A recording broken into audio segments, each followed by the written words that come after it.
Have you ever asked yourself why anxiety never truly leaves you, even when everything in your life appears to be in order? Have you ever wondered if the racing thoughts, the tight chest, and the gnawing fear you carry every day are not symptoms to treat but invitations to wake up? Welcome back, friends. If this is your first time on the channel, I'm truly honored to have you here. If you've been walking this journey with us for a while, thank you for returning to this sacred space of reflection and truth. Today's exploration is both ancient and urgently modern. We are going to enter the wisdom of the Diamond Sutra, one of the most profound teachings of the Buddha, to understand why so many of us live in chronic anxiety and how the concept of no mind offers a radical, liberating way out. Let's begin with a moment of honesty. Most of us are not just occasionally anxious, we are defined by anxiety. We wake up worried about the day ahead. We worry about our careers, our health, our children, our futures. We worry about being good enough, doing enough, having enough. And when the day ends, we lie awake reviewing all the things we said wrong, all the things we didn't do, all the ways we might be failing. Why? Because modern life is built on attachment to three things: the past, the future, and the self-image. And the Diamond Sutra, with uncompromising clarity, cuts through all three like a blade of light. It says, the past mind is ungraspable, the future mind is ungraspable, the present mind is ungraspable. What does this mean? It means that the very thing we are trying to control, our mind, is not something we can actually hold. Let that sink in. The past mind is gone. The future mind doesn't exist yet, and even the present mind, as soon as you try to pin it down, is already gone. So why do we suffer? Because we keep chasing something that cannot be grasped. We chase the version of ourselves we regret being yesterday. We chase the ideal future we fear may never come. We chase the image we want others to believe about us. And in that chase, we abandon the only thing that is ever truly available to us: stillness. Let me tell you a story. A woman in her late 30s once came to a Zen teacher. She was a high-functioning executive. On the surface, she had everything: a great job, a loving partner, beautiful children. But inside, she was unraveling. Her anxiety was so consuming that she had begun waking up with panic attacks. She tried therapy, medication, retreats, yoga. Nothing brought peace. The Zen teacher handed her a small rock. He said, "Hold this." She did. Then he said, "And now, try to grasp your thoughts the same way." She froze. Of course, she couldn't. He smiled and said, "If you can't hold your thoughts like this rock, why do you treat them as solid?" That moment was her gateway. She began to understand her thoughts were not problems. Her attachment to them was. And this is the essence of no mind. Not a mind that is blank, but a mind that is free from fixation. You see, anxiety thrives on fixation. It grabs a thought, "What if I lose my job?" and loops it endlessly. It clings to a moment from the past, "I shouldn't have said that," and turns it into a wound that never heals. It fixates on an image, "I must be perfect," and uses it to measure every breath you take. The Diamond Sutra chatters these illusions. It tells us the self you cling to is empty. The timeline you believe in is fiction. The fears you bow to are projections. This is not nihilism. It's freedom.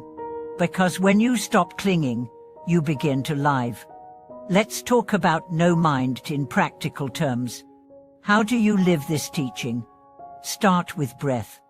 The moment anxiety rises, don't analyze, don't argue, or don't scroll. Just breathe. Inhale, "This thought is passing." Exhale, "I do not need to follow it." Then come back to your senses. Feel your feet. Hear the sounds around you. Smell the air. Touch the ground. This grounds you in what is, not what if. Next, name your fixation.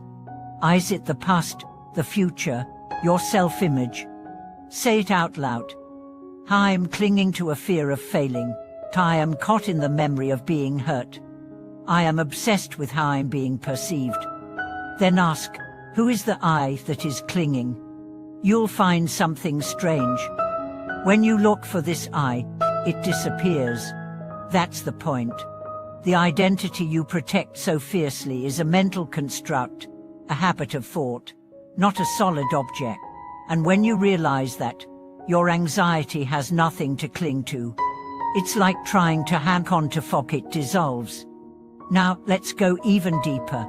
In the West, we are told to build a strong sense of self, to define ourselves, to assert ourselves, to promote our brands, to become someone. But in the wisdom of the Diamond Sutra, the goal is not to become but to unbecome. Not to find yourself but to lose the illusion of who you thought you were. Because only when the false self dissolves, does the true awareness emerge. This awareness is not anxious. It doesn't need validation. It doesn't rehearse the past or anticipate the future. It simply watches, breathes, lives. It is what the Buddhists call tathata suchness, the isness of life. You are not your thoughts. You are not your emotions. You are the field in which they rise and pass. Imagine that. Imagine waking up tomorrow and not immediately picking up the role you play. Imagine facing a difficult moment without labeling yourself a failure. Imagine holding your anxiety like a cloud, acknowledging it, but letting it drift. That is the power of no mind. And it's not reserved for monks. It's available to you. Here, now. But it takes practice. Daily, gentle, honest practice. Return to the breath, again and again. Observe your mind without fusing with it. Release the need to define yourself. Rest in presence, and you'll begin to notice something extraordinary. Your anxiety no longer owns you. It may still visit, but it won't control the house. It may still whisper, but you'll know it's not the voice of truth. And with each breath, each moment of awareness, each letting go, you'll come home. Home to stillness. Home to clarity. Home to the freedom that can never be taken. Let us now venture further into this sacred terrain. If you've followed the thread so far, you already know something most people spend a lifetime resisting. Anxiety is not the enemy, it's a messenger. And its message is not always easy to hear, but it is profoundly necessary. What does anxiety reveal? It reveals where you're clinging. It shows where you believe permanence exists in a world of constant change. It exposes where you've mistaken the temporary for the eternal. And most of all, it shines a light on the illusion of control. At the core of anxiety is one false belief: I must manage everything or things will fall apart. But the Diamond Sutra reminds us of something startlingly different. It says that the very effort to control, to grasp, to hold, is the root of suffering. Let's pause and look deeply at this. Think of all the ways you try to control your reality. You plan your day to the minute, terrified that the unexpected will ruin everything. You try to control your emotions, shoving down sadness, denying fear, forcing joy. You try to control how others see you, constantly adjusting your behavior, your words, your appearance to meet an imagined standard. You try to control your future, worrying over every choice, every scenario, as if anxiety were a form of preparation. But has any of that truly brought peace? Anxiety isn't born from what's happening. It's born from the resistance to what's happening. And that resistance comes from believing you must hold the entire universe together. But friend, what if you didn't have to? What if you could finally exhale? The teaching of no mind is not about apathy. It's about alignment. It doesn't mean you stop caring, it means you stop clinging. It doesn't mean you give up, it means you give in to what is real, what is alive, what is now. Let me offer you a personal metaphor. Imagine you're in a river. The current is strong. You're afraid of being swept away, so you grab onto a rock.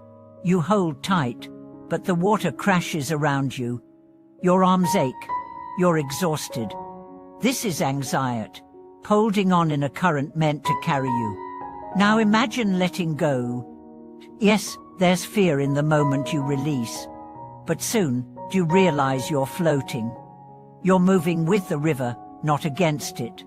That's the shift from grasping to trust. From mind to, oh mine. From control to surrender. This surrender is not passive. It's powerful. Because it says, I will meet life as it is, not as I wish it to be. This is the energy of true peace. But let's be clear, this doesn't mean you stop working toward your goals, or caring about your family, or taking responsibility for your actions. It means you do all those things from presence, not pressure. From intention, not anxiety. From love, not fear. So how do we live this? How do we practice no mind in daily life? Let me offer a few simple yet profound doorways. First, watch the labels. Your mind will constantly label experience good, bad, success, failure, meet them, now, later. Each label creates separation, but the Diamond Sutra teaches the emptiness of these constructs. When you notice a label, pause. Ask, is this true? Or is this just a story? Let's say you feel nervous before a meeting. Your mind says, I'm anxious. That's bad. I shouldn't feel this way. But the deeper truth is, there is energy moving through you. You don't need to name it.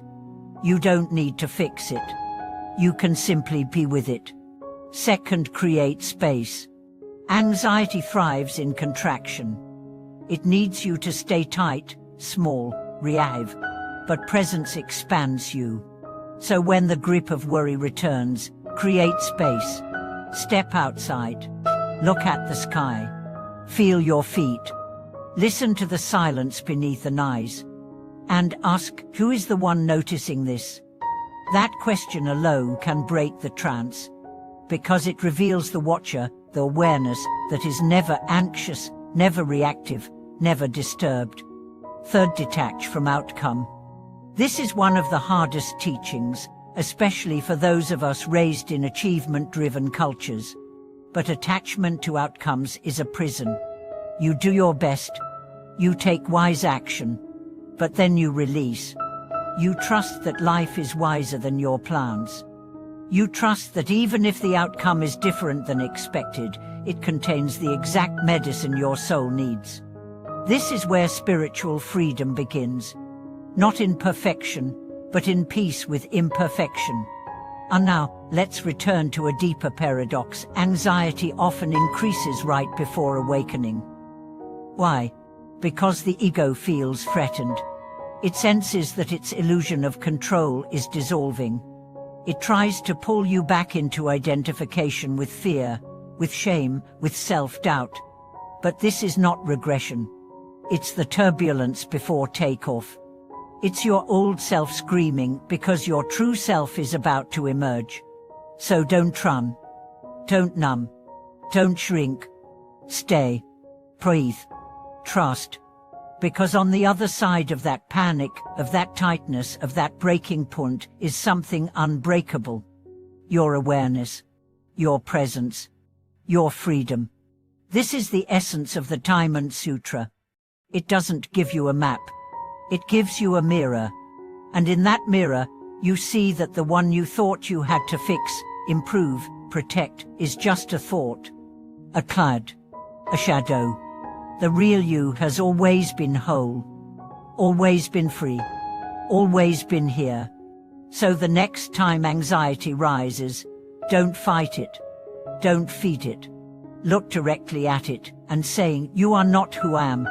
Then breathe and return to what's real. The sound of the wind, the softness of your breath, the quiet beating of your heart. This is the sanctuary. This is, oh mind, this is home. Thank you so deeply for walking this journey with me. Please share in the comments, what are you learning to release? What does no mind mean to you today? How have you touched that stillness in your own life? And if this video has helped you in any way, please support the channel by subscribing, liking, and sharing it with someone who needs to hear these words. Until we meet again, may your thoughts soften, your heart open, and your presence deepen. Thank you for watching this video.